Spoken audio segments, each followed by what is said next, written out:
एक बार महात्मा बुद्ध भ्रमण पर थे। इसी क्रम में वह एक गांव में ठहरे। गांव में महात्मा बुद्ध को देखने के लिए भीड़ इकट्ठा हो गई। सभी उनसे आशीर्वाद लेने के लिए उनके पास पहुंचने लगे। यह देखकर महात्मा बुद्ध ने निश्चय किया कि वे कुछ दिन वहीं रुककर लोगों को उपदेश देंगे। रोज शाम को गांव में सत्संग होने लगा।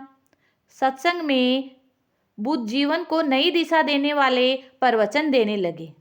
लोगों की भारी भीड़ सत्संग में आने लगी।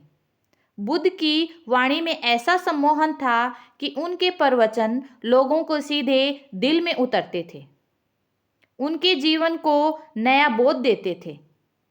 सत्संग में प्रतिदिन एक नवयुवक भी आता था। वह रोज बुद्ध का प्रवचन सुनता और घर चला जाता।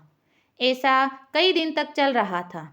एक दिन प्रवचन समाप्त होने के पश्चात वह युवक बुद्ध के पास गया और बोला, महाराज, मैं कई दिनों से आपके प्रवचन सुनने आ रहा हूँ, लेकिन यहाँ से जाने के पश्चात मैं अपने गृहस्थ जीवन में वैसा आचरण नहीं कर पा रहा हूँ जैसा कि मैं यहाँ सुनकर जाता हूँ। इससे मुझे आपके प्रवचनों पर संदेह हो रहा है कि उनका मुझ पर कोई असर क्यों नहीं हो रहा। आप ही बताएं, मैं क्या करूं? बुद्ध ने युवक को एक बांस की टोकरी देते हुए कहा कि वह उसमें पानी भरकर लाए। युवक टोकरी में जल भरकर ले आया। बुद्ध ने उससे उस टोकरी में प्रतिदिन जल भरने को कहा। युवक रोज टोकरी में जल भरकर लाने लगा। कुछ दिन बाद बुद्ध ने युवक से पूछा कि तुम इतने दिनों से टोकरी में जल भर रहे हो, क्या तुम्हें टोकरी में कोई अंतर नजर आया?